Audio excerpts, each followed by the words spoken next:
اس روئے زمین پر حضرت آدم علیہ السلام کی آمد کے ابتدائی زمانے سے ہی دو ایسے اہم مساجد ہوئے جو عبادت اور دعوت و تبلیغ کا مرکز کہلایا۔ ان دونوں ہی مساجد اور مقامات کا پیغمبروں، ان کی زندگی، تعلیمات اور تاریخ کا گہرا ربط رہا۔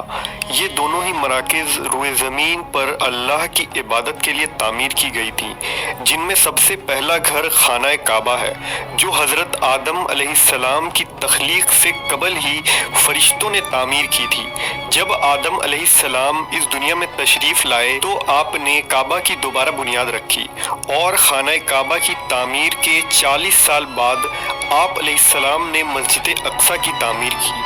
لہٰذا حضرت ابو ذر رضی اللہ تعالیٰ عنہ نے بیان کیا کہ میں نے نبی صلی اللہ علیہ وسلم سے پوچھا، یا رسول اللہ، سب سے پہلے کون سی مسجد بنائی گئی تھی؟ آپ نے فرمایا کہ مسجد حرام۔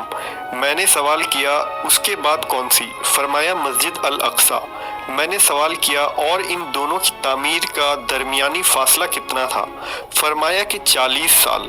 پھر نبی علیہ السلام نے فرمایا، جس جگہ بھی نماز کا وقت ہو جائے فوراً نماز پڑھ لو، تمہارے لیے تمام روئے زمین مسجد ہے۔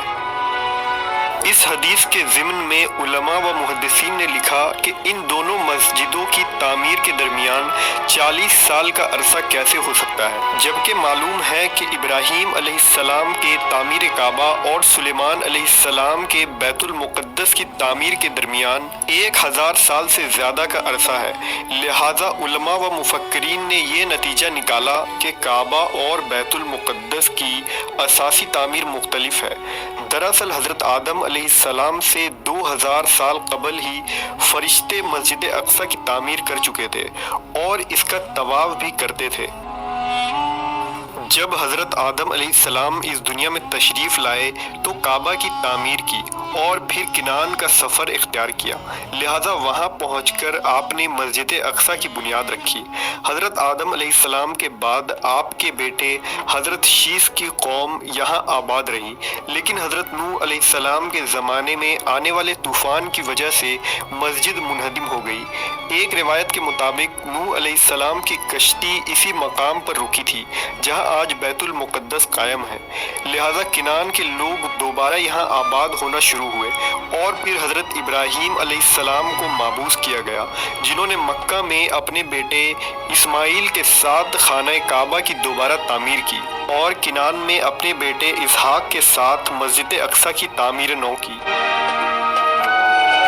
حضرت اسحاق علیہ السلام نے اپنی زندگی میں مسجد اقصی کی حفاظت کی، اور پھر آپ کے بیٹے یعقوب علیہ السلام کی نسل سے حضرت داؤد و سلیمان علیہ السلام نے اپنے عہد میں مسجد اقصی کی شاندار بنیاد رکھی۔